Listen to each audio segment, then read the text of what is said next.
Congress party की पूरी कहानी। कांग्रेस की स्थापना 1885।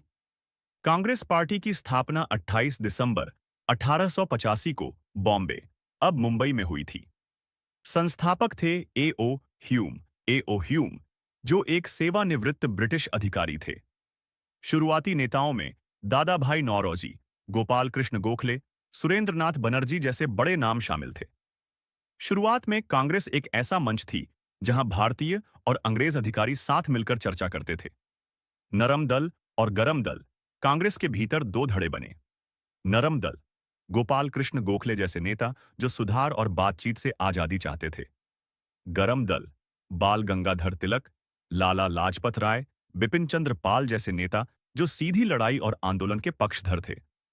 आजादी की लड़ाई में भूमिका 1905। बंगाल विभाजन का कांग्रेस ने जमकर विरोध किया।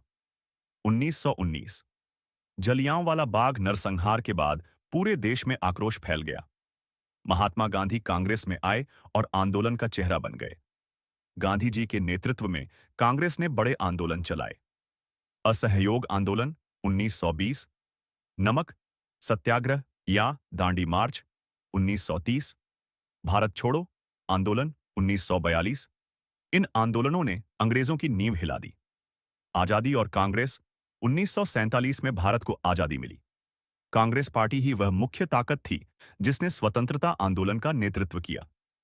आजादी के बाद कांग्रेस देश की सबसे बड़ी राजनीतिक पार्टी बन गई। स्वतंत्र भारत में कांग्रेस का शासन आजादी के बाद जवाहरलाल नेहरू पहले प्रधानमंत्री बने। नेहरू 1947 से 1964 ने समाजवाद, औद्योगिकरण और पंचवर्षीय योजनाओं पर जोर दिया। नेहरू के बाद लाल बहादुर शास्त्री 1964 से 1966 आए। फिर इंदिरा गांधी 1966 से 1977, 1980 से 1984 ने पार्टी और देश का नेतृत्व किया। इंदिरा ने गरीबी हटाओ का नारा दिया। 1975 में आपातकाल लगाया, जिस पर बहुत विवाद हुआ। 1984 में उनकी हत्या कर दी गई। राजीव गांधी का द्वार 1984 में राजीव गांधी प्रधानमंत्री बने। उन्होंने कंप्यूटर और टेलीकॉम क्रांति की शुरुआत की।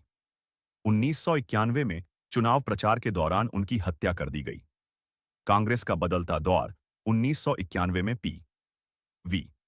नरसिम्हा राव प्रधानमंत्री बने और आर्थिक उदारीकरण लिबरलाइजेशन की शुरुआत की। 2004 से 2014 तक कांग्रेस ने मनमोहन सिंह के नेतृत्व में सरकार चलाई। इस दौर में आर्थिक विकास तेज हुआ, लेकिन भ्रष्टाचार के आरोपों ने पार्टी की छवि को नुकसान पहुंचाया।